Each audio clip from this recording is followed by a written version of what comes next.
রমজান মাসে কোরআন তেলাওয়াত অনেকে 1 খতম 2 খতম 3 খতম পড়ি, যারা পুরা বছরও কোরআন পড়ি না কিন্তু রমজানে পড়ে, পরে হুজুরের কাছে গিয়ে দোয়া চায়, হুজুর আমি 2 খতম কোরআন পড়ছি, একটু দোয়া করেন। সত্যি কথা না? আমাদের অনেক মা বোনরাও রমজানে কোরআন খতম করে, দাদা দাদি নানা নানুর কবরের আযাব মাফের জন্য কোরআন খতম করে। সত্যি করে বলছি, আপনারা কোরআন প্রতিদিন একটু একটু হলেও পড়ার চেষ্টা করেন, মুষলধারে বৃষ্টির মতো রহমত আপনার ঘরে প্রবেশ করবে ইনশাআল্লাহ। আমি সহ সবাই নিয়ত করি ইনশাআল্লাহ প্রতিদিন একটু হলেও কোরআন পড়বো তো ইনশাআল্লাহ।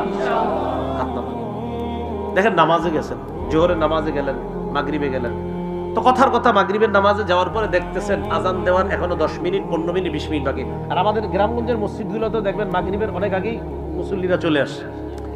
তো আপনি মাগরিবের 10-15 মিনিট আগে মসজিদে গিয়ে বসে রয়েছেন, তো যেহেতু বসেই রয়েছেন একটু খোলেন না কোরআনটা।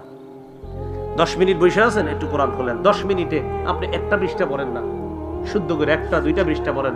যদি বলেন হুজুর আমি তো অন্যগুলো একটু শুদ্ধ কম হয়, তো ফালাক নাস এগুলো তো একটু শুদ্ধ আছে, তো কোরআনটা একটু খোলেন। আমি কেন কোরআন খুলতে বলতেছি?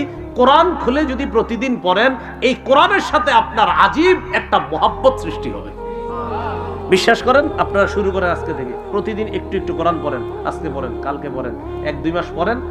আপনি 2 মাস পরে হঠাৎ একদিন কোরআন যদি দেখা না পড়েন, এই হুজুরদেরকে এসে বলবেন হুজুর খুব খারাপ লাগতেছে, কেন গত 2 মাসের একদিনও আমার কোরআনের সাথে মোহাব্বত ছুটেছে এমন হয় নাই, আজকে হঠাৎ আমি কোরআন খুলতে পারি নাই, খুব খারাপ লাগতেছে। হ্যাঁ, বোঝা গেল কোরআনের প্রতি আপনার মোহাব্বত তৈরি হয়ে গেছে।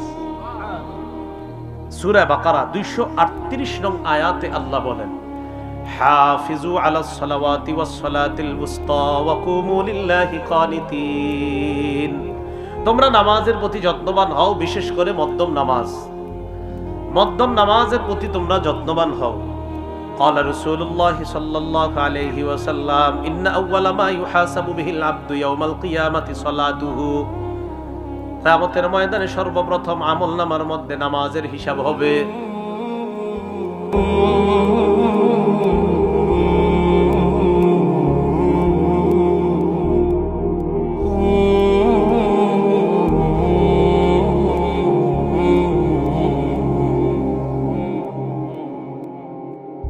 Oh